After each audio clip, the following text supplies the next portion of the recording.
Channel को subscribe करें और सभी अपडेट्स के लिए बेल आइकन जरूर क्लिक करें। और हाँ, वीडियो लाइक और शेयर करना मत भूलिएगा। एक थी रानी। क्योंकि राजा की मौत एक हादसे में हो गई थी, रानी को ही राज्य संभालना पड़ रहा था। रानी का नाम था रानी रश्मिवती। रानी ईमानदार थी और प्रजा की सेवा में लगी रहती थी।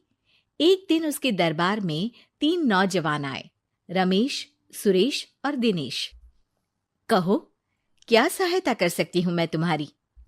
हम आपके दरबार में काम करना चाहते हैं ताकि जनता की सेवा कर सके। लेकिन अभी तो तुम्हारी उम्र बहुत छोटी है। तुम लोगों को तो अभी अपनी पढ़ाई पर ध्यान देना चाहिए। हमारा मन पढ़ाई में नहीं लगता। माता पिता को लगता है कि हम किसी के लायक नहीं हैं और हम साबित करना चाहते हैं कि हम लायक हैं। उत्साह बहुत अच्छा है, मगर अभी उम्र कच्ची है तुम लोगों की। अरे उम्र से क्या होता है रानी जी? शास्त्रों में लिखा है कभी किसी के ज्ञान को उसकी उम्र के आधार पर नहीं देखना चाहिए। बात तो सही है तुम्हारी। और अगर सच में तुम ये संकल्प करके आए हो कि तुमको यहाँ काम करना है, तो पहले परीक्षा देनी पड़ेगी। 3 परीक्षा, एक शारीरिक परीक्षा, एक बुद्धि की परीक्षा और एक देशभक्ति की परीक्षा। और ये क्या है? वो मंत्री महोदय तुम्हें समझा देंगे। हमारे पास समय नहीं है। अगर तुम लोग तैयार हो तो बताओ। हाँ, हम तैयार है किसी भी परीक्षा के लिए। मैं भी तैयार हूँ कुछ भी कर गुजरने के लिए। तो ठीक है मंत्री जी, आप इन तीनों की परीक्षा कल से ही शुरू कर दीजिए। जो आ गया रानी साहिबा। अगले दिन से ही तीनों की परीक्षा शुरू हो जाती है। पहले शारीरिक परीक्षा, यानी किस में कितना है दम, ये देखेंगे हम। क्योंकि शरीर में दम होगा तभी तो प्रजा की सेवा में दम लगा पाओगे।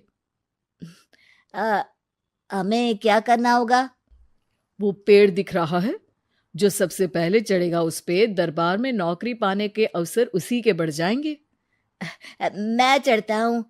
अरे रुको रुको, गिनती गिनने दो। 1, 2, 3। 3 की गिनती के बाद रमेश और सुरेश भागकर पेड़ के पास गए, मगर दिनेश आराम से पेड़ के पास गया। जैसे ही रमेश और सुरेश आधे पेड़ तक चढ़ गए, दिनेश ने उन दोनों की टांग पकड़ के उन्हें नीचे गिरा दिया और खुद पेड़ पर चढ़ गया। दिनेश की जीत हुई। अरे लेकिन इसने बेईमानी की। बेईमानी नहीं की, बुद्धि लगाई। शरीर के दम के साथ दिमाग में भी दम होना चाहिए। क्यों मंत्री जी? हाँ, बात तो तुम्हारी सही है। लेकिन बात अगर बुद्धि की है तो बुद्धि की असली परीक्षा हम कल लेंगे। शाम को जाकर मंत्री रानी को सब बता देते हैं। यानी दिनेश उन सब में ज्यादा होशियार है। जी रानी साहिबा। अगले दिन तीनों की बौद्धिक परीक्षा का समय होता है। आज हमें क्या करना है मंत्री जी? थोड़ा सब्र करो, कल जल्दबाजी में ही हारे थे तुम। सही कह रहे हैं मंत्री जी। अरे तू क्यों ज्यादा बोल रहा है? तू भी तो हारा था ना कल। ए दिनेश, ज्यादा होशियार मत बन। अरे लड़ो मत। आज की परीक्षा पर ध्यान दो। आज की बौद्धिक परीक्षा में ये कुछ बोरे हैं, कुछ में नमक है और कुछ में रुई। जिसको जो ले जाना है उठा लो। देखते हैं कि कौन जल्दी से कोई भी एक बोरा नदी के उस पार लेकर जाता है। समय शुरू होता है अब। तीनों बोरों की तरफ बढ़ते हैं। सुरेश, नमक की बोरी भारी है, ले जाने में मुश्किल होगी। हाँ, सही कह रहा है। रुई हल्की है, हम दोनों रुई लेकर चलते हैं। अरे भाई, मैं तो नमक लेकर जाऊंगा। रमेश और सुरेश ये सोचकर हंसते हैं कि आज तो दिनेश हार ही जाएगा। दौड़ शुरू होती है। 1, 2, 3। तीनों नदी की तरफ भागते हैं। रुई में वजन कम होने के कारण रमेश और सुरेश आगे निकल जाते हैं और दिनेश थोड़ा पीछे। पर जैसे ही वो सब नदी में जाते हैं, दिनेश की बोरी का नमक गलने लगता है और वजन कम हो जाता है, जबकि रमेश और सुरेश की रुई में पानी भर जाता है और बोरी का वजन बढ़ जाता है। अरे ये इतनी भारी क्यों हो गई रमेश? अरे मुझे क्या पता, शायद जादुई बोरी है। अरे लगता है कि हम बेवकूफ बन गए। बने नहीं हो, तुम हो ही बेवकूफ। इतना तो पता होना चाहिए कि पानी में नमक गल जाएगा। दिनेश का पूरा नमक गल जाता है और बोरी खाली हो जाती है। वो जल्दी से रेस पूरी कर लेता है। इस परीक्षा के विजेता भी दिनेश ही है।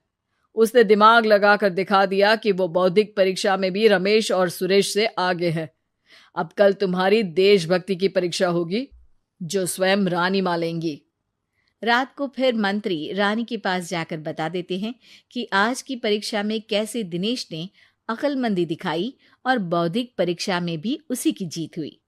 अरे वाह, दिनेश तो हमारे बहुत काम आ सकता है।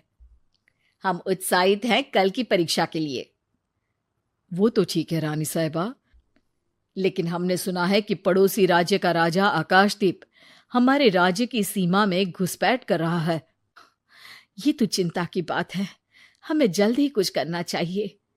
अगले दिन रमेश, सुरेश और दिनेश अपनी आखिरी देशभक्ति की परीक्षा के लिए दरबार में आते हैं। प्रणाम रानी साहिबा। नमस्कार रानी जी। प्रणाम रानी माँ। हमने तुम्हारी परीक्षा पर गौर किया। दिनेश आगे हैं। हम तुम तीनों में से किसी दो को ही दरबार में काम दे सकते हैं। किसी एक को आज जाना होगा। तो देशभक्ति की परीक्षा के लिए तैयार हो? पूरी तरह से। मैं तीनों से एक ही सवाल करूंगी।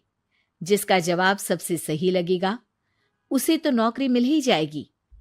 फिर दूसरे सबसे सही जवाब देने वाले को भी काम मिलेगा। आप लोगों का समय शुरू होता है अब। ज्यादा सोचने का समय नहीं होगा। जो मन में पहली बात आए उसका जवाब दे।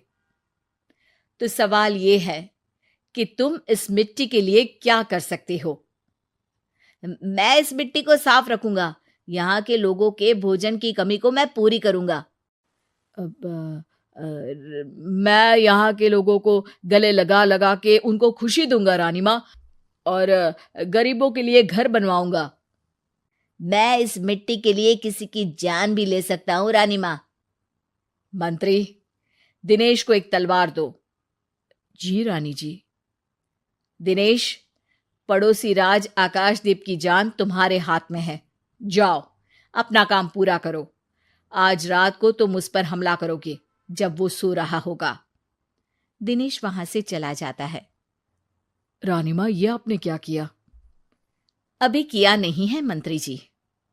आप आकाशदीप को संदेशा भिजवाओ कि पड़ोसी देश का एक कातिल रात को उन पे हमला करेगा और दिनेश को पकड़वा दो। अरे, ये आप क्या कह रही हैं? और क्यों कर रही हैं आप ऐसा? राजा को लगेगा कि हमने उसकी मदद की, उसकी जान बचाकर। वो हमारे राज्य का पीछा छोड़ देगा और हमारा एहसानमंद हो जाएगा। और दिनेश का क्या होगा? इस राज्य को दिनेश जैसे शातिर और लड़ाकू लोगों से ज्यादा जरूरत है ऐसे लोगों की, जो लोगों को खाना खिलाने की और खुश करने की बात करे। और ये गुण सुरेश और रमेश में है। इन्हें नौकरी दे दो। दिनेश बहुत चतुराई से नौकरी हड़पना चाहता था, जिसके लिए उसने रमेश और सुरेश जैसे दोस्तों का भी नुकसान किया। पर रानी ज्यादा चतुर निकली। उसने एक तीर से दो निशाने लगाए।